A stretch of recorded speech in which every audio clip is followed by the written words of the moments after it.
In the elite circles of Greenwich, Connecticut, a wedding isn't just a ceremony. It's a merger, a display of power. Arthur Vance, the Steel King of Wall Street, was finally marrying the woman who had given him the one thing money couldn't buy, his heir. But as the priest asked if anyone dared to object, the bride didn't wait for a voice from the pews. She lifted her veil, looked the billionaire in the eye, and whispered 5 words that would freeze the blood of every socialite in the room. "I'm not holding your child." How did a carefully vetted surrogate end up at the altar of her employer? Why did a $50 million contract turn into a criminal investigation? And most importantly, if she wasn't carrying Arthur Vance's baby, whose life was growing inside her? Tonight, we peel back the silk curtains of the Vance estate to reveal a web of medical fraud, romantic obsession, and a betrayal that started in a sterile lab and ended in a blood-stained bridal suite. To understand the scandal, you have to understand the desperation. Arthur Vance had everything except a legacy. After 3 failed marriages and no children, he turned to the world of elite gestational services. Eleanor Miller, a struggling graduate student from a good family that had fallen on hard times. She was the perfect candidate. Healthy, Ivy League educated, discreet. The deal was simple.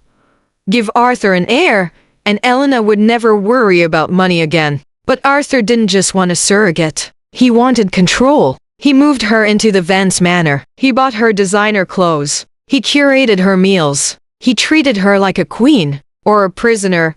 Imagine standing at the edge of a $500 million legacy, staring into the eyes of the man who owns everything, only to realize you are the only person in the room who knows his world is about to catch fire. On a crisp October morning in the hills of Connecticut, Evelyn Vance walked down a literal path of white silk toward Arthur Sterling, a titan of industry whose name was synonymous with American power. To the 300 high society guests in attendance, this was a miracle, a story of a young woman who had served as Arthur's surrogate, carrying his only heir, only to fall in love with the billionaire himself. But as Evelyn reached the altar, the air didn't feel celebratory. It felt heavy with the weight of a decade-long deception that was seconds away from detonating. The cameras of the world's elite were focused on her face, searching for the glow of a bride. But what they found was the cold, calculated stare of a woman who had spent years planning this exact moment. As she took Arthur's hand, she wasn't thinking about their future. She was thinking about the phone call she had made 48 hours prior. A call that ensured the man she was about to marry would lose every cent he had ever made. This is not a fairy tale of a surrogate who found a prince, but a meticulously documented account of a high-stakes heist disguised as a wedding. Before we go any further into the mechanics of how Evelyn outmaneuvered a man worth billions, let us know in the comments where you're watching from. We'd love to hear from you, and don't forget to hit that subscribe button so you never miss any of our upcoming videos. The central mystery of the Sterling scandal isn't just about the money, but about the identity of the child Evelyn was supposedly carrying for Arthur. For months, the public had been sold a narrative of a lonely billionaire finally finding a family, yet the medical records seized by federal agents tell a completely different story. Who was the biological father of the child? And why did the DNA results from the clinic disappear the night before the wedding? More importantly, why did Evelyn's own mother, a woman who lived in a modest house in Ohio, receive a wire transfer for $3 million from an anonymous offshore account just as the IDOS were being exchanged? As we peel back the layers of the Sterling empire, you will see that every romantic gesture was a tactical move in a war Arthur didn't even know he was fighting. To understand the woman who would eventually bring Arthur Sterling to his knees, we have to look back at the quiet life of Evelyn Vance before she ever stepped foot in a fertility clinic. Raised in a small town where everyone knew your business, Evelyn was the daughter of a disgraced accountant who had been wiped out by one of Arthur's corporate acquisitions in the late 90s. She didn't come to Arthur by chance. She spent years studying his patterns, his weaknesses, and his obsession with continuing his bloodline. She knew that Arthur was a man who valued assets over people, and she realized that the only way to get close to him was to become his most precious asset. She wasn't just a surrogate. She was a ghost from his past, trained to look like his future. waiting for the perfect moment to strike.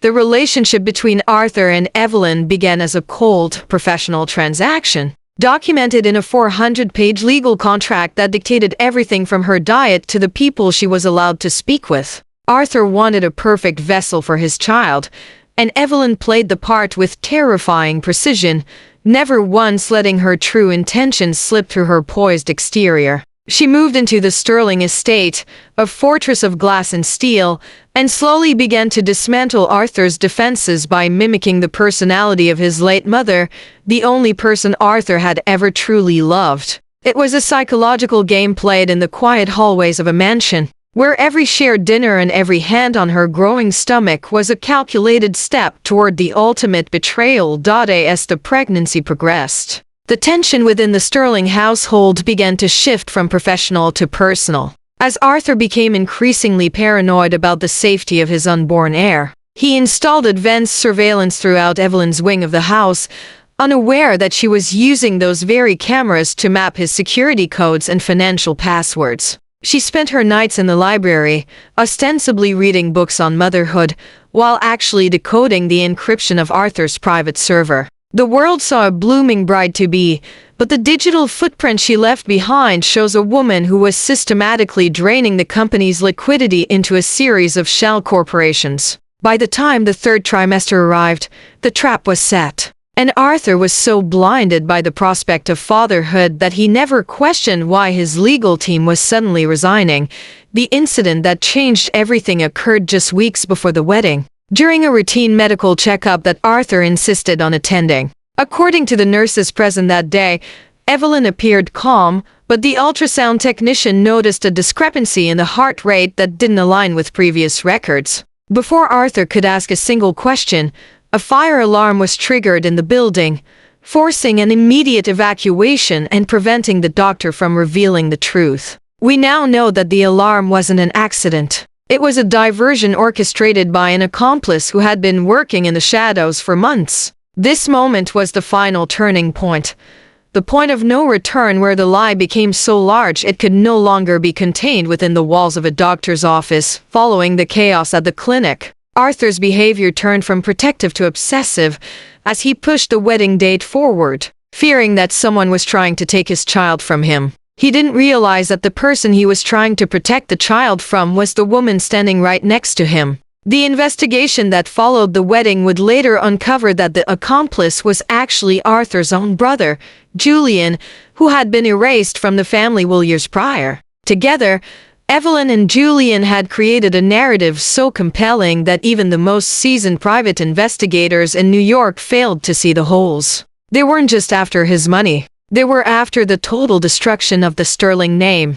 And the wedding was the stage for the final act. On the morning of the ceremony, the investigation into the clinic fire reached a breakthrough when a lead detective found a discarded burner phone in the rubble. The messages on the phone detailed a timeline that placed Evelyn at the clinic at times when she was supposed to be at the Sterling estate under 24-hour guard. This discovery sparked a frantic race against time as the police attempted to reach the wedding venue before the vows were completed. The media frenzy outside the gates was at a fever pitch, with reporters calling it the wedding of the century, unaware that inside, the Steel King was about to be humiliated on a global scale. The pacing of the day was a blur of white lace and flashing lights, leading to the moment that would define the Sterling legacy forever.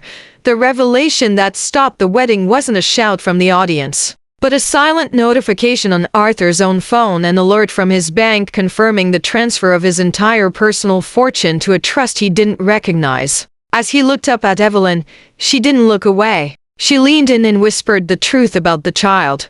A truth that proved he had been chasing a phantom for 9 months. There was no baby. There was no heir. The entire pregnancy had been a masterclass in prosthetics and medical manipulation, aided by the very doctors Arthur thought he had bought. The courtroom scenes that followed would dominate headlines for a year, but the emotional climax happened right there at the altar, in the silence between two people who had never truly known each other. In the final aftermath, the Sterling empire collapsed as the board of directors scrambled to distance themselves from the scandal, leaving Arthur a broken man in a vacant mansion. Evelyn and Julian disappeared long before the authorities could freeze the accounts.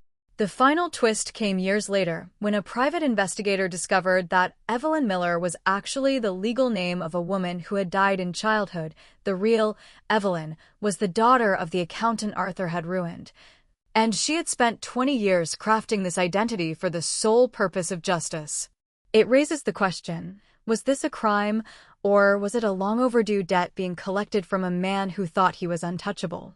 The story of the Sterling wedding remains a cautionary tale in the world of the ultra-wealthy, a reminder that the most dangerous person in the room is often the one you've invited in. As we look at the ruins of what was once a billion-dollar legacy, we have to wonder if Arthur ever suspected the truth in the quiet moments they shared. Did he see the coldness in her eyes, or was he so blinded by his own ego that he couldn't see the woman standing right in front of him? What do you think happened that night in the hours after the guests fled? Do you believe Arthur deserved his fate, or was Evelyn's revenge too cruel? Let us know your thoughts in the comments below, and if you found this story as gripping as we did, stay tuned for our next case. You still don't know the truth. Daddy, why did you...